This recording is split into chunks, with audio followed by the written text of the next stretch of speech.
మేము ప్రేమించేసుకున్నాం, దండలు మార్చి పెళ్లి చేసుకున్నాం, రిజిస్టర్ మ్యారేజ్ చేసుకున్నాం అని పిల్లలు ఇంట్లో చెప్పకుండా పెళ్ళిళ్ళు చేసేసుకున్నారు.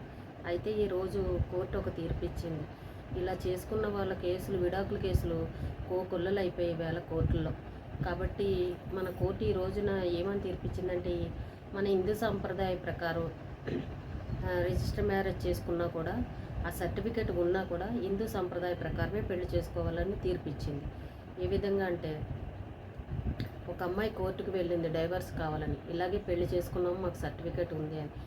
మేము ఇంత ఖర్చు పెట్టాము, ఈవెంట్కి ఇంత ఖర్చు పెట్టాము, మెహందీ ఫంక్షన్కి ఇంత చేసాము, హల్దీ ఫంక్షన్కి ఇంత చేసాము, పెళ్ళికి ఇంతమంది భోజనాలు పెట్టాము, మాకు ఇన్ని లక్షలు ఖర్చు అయ్యింది అని చెప్పేసి కోర్టుకు వెళ్ళింది. కానీ అవన్నీ కోర్టు పక్కన పెట్టేసింది. మీరు పెళ్ళి ఎలా చేసుకున్నారనేది మాత్రమే కోర్టు పరిగణలోకి తీసుకుంది. ఆ పెళ్ళి హిందూ సంప్రదాయ ప్రకారం లేకపోతే కనుక ఆ ఫోటోలు కానీ వీడియోలు కానీ ఆ పెళ్ళికి చట్ట పద్ధతి అనేది లేకుండా తీర్పు ఇచ్చింది.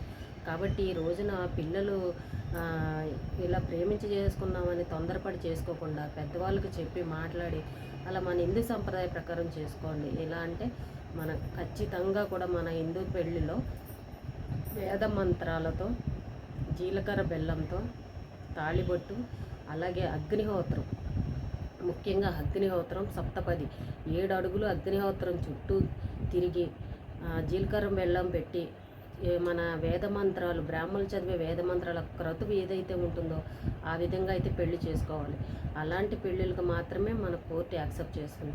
ఈవేళ ఏదో చేసేసుకున్నాం, దండలు మార్చి చేసేసుకున్నాం, తాళిబొట్టు కట్టేసామని అన్న పెళ్ళిళ్ళకైతే యాక్సెప్ట్ చేయదు.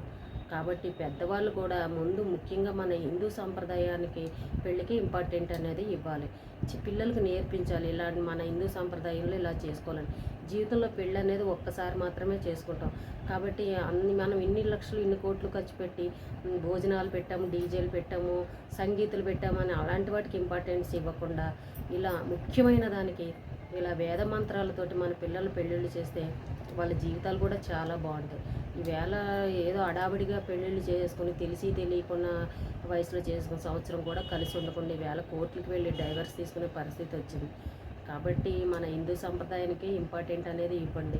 చేసుకునే ఆ పెళ్ళి ఒక్కసారైనా సరే చక్కగా వేద మంత్రాల మధ్యన ఆ మంత్రోచ్చారణతోటి మన బంధువుల ఆశీర్వాదాలతో ఆ పెళ్లి చేసుకుంటే కలకాలం ఆ పిల్లలతోటి హాయిగా ఉంటారు, ఆ జీవితాలు బాగుంటాయి. కాబట్టి కోర్టులు కూడా ఈ రోజున యాక్సెప్ట్ చేయట్లేదు. ఇలాంటి కేసులు చాలా అయిపోయాయి.